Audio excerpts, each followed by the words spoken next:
Hello नमस्ते स्वागत छ तपाईहरुलाई मेरो यो नयाँ ब्लगमा। आज चाहिँ फागुन महिनाको 3 गते महाशिवरात्रि। आज हामी सबैजना यहाँ दमकको पशुपतिनाथ मन्दिर आएको छौं दर्शन गर्न, शिवजीको दर्शन गर्न। यो सानो मिनी ब्लगमा स्वागत छ तपाईहरुलाई। बिहानै नुहाइधुवाइ गरेर छिट्टै आएको हामीहरु, किनकि पछि फेरि एकदम भिड हुन्छ के पशुपति मन्दिर दमकको एकदम भिड हुन्छ। त्यही भएर बिहानै हामीहरु सबैजना आएको छौं दर्शन गर्न। अहिले पनि बिहान पनि के साह्रो भिड छ एकदम।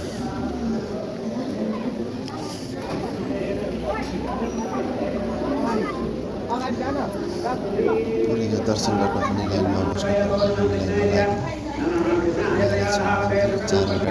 चारवटा ढोकामा मात्र खुल्ला छ, 3वटा बन्द।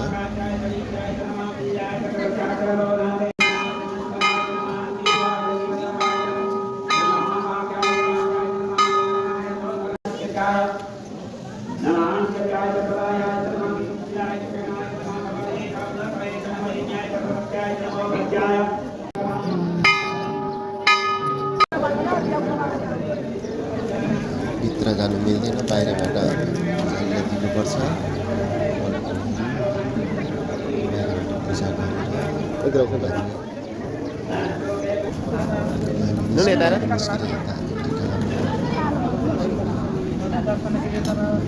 टिका लगाएको एकदम मन पर्यो।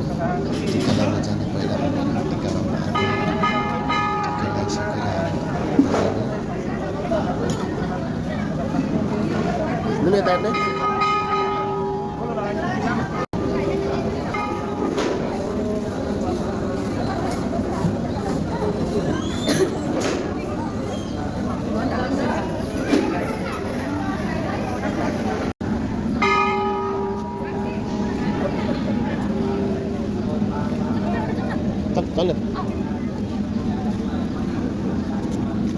घन्टी बजाउनु न। उसको साथी पनि आएको छ। नुन बजाऊ।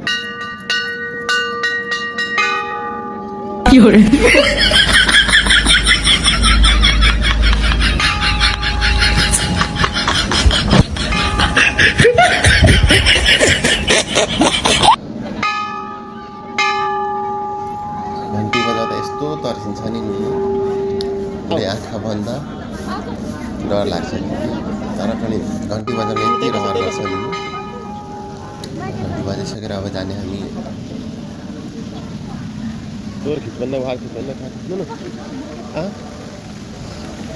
अब यता शिवजीको ठुलो मूर्ति रहेछ, झर्नाहरू रहेछ पानीको। कति राम्रो देख्छ।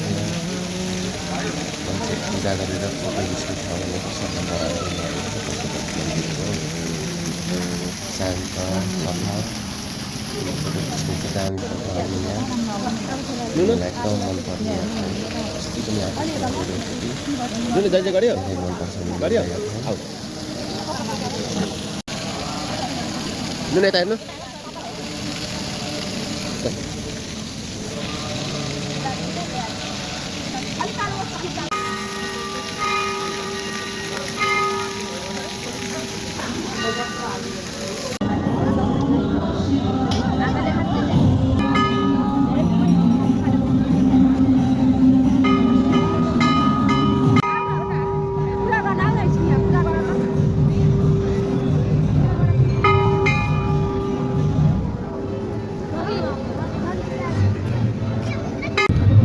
ल साथीहरु, अब चाहिँ हामी पूजा गरिसक्यौं। अब जाने तयारी। उनीहरूलाई भोक पनि लागिसक्यो। अघिदेखि भोक लाग्यो प्रसादी खान ल्याउलाई हतार भइसक्यो। अब निस्किने हामी। अब चाहिँ स्पेसल ठाउँ आयो। उनीहरूलाई चाहिँ यहाँ दान गर्न कति खुसी हुन्छ। त्यसको लागि मैले खुजेर पैसा लिएर आएको छु। उनीलाई चाहिँ आफै दिने त्यतिकै कति खुसी हुन्छ। सबैजनाले आलै बिलो गरेर सबैजनालाई दिने हो आफै। तपाईँहरूलाई देखाउँछु।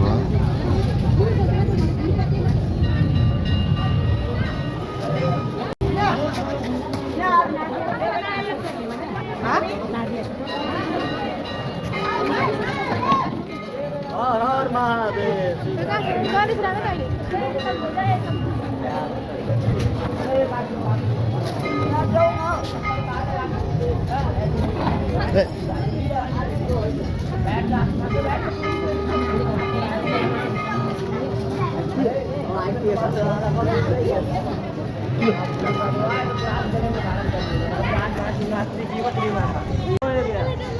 देऊ न के हुँदैन नुनुलाई चाहिँ यहाँ दुईजना बाबाहरूले सर्फ राखेछ अगाडि अनि पैसा दिने डरायो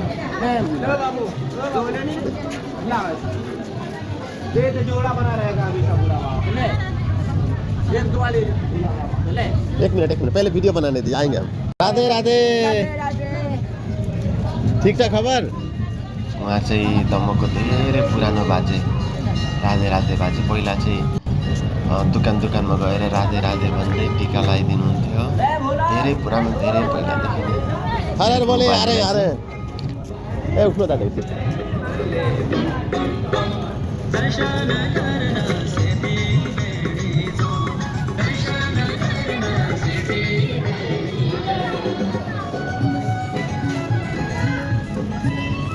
पर्दैन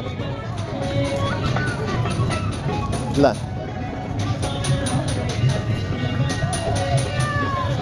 केही हुँदैन नुनु डराउनु पर्दैन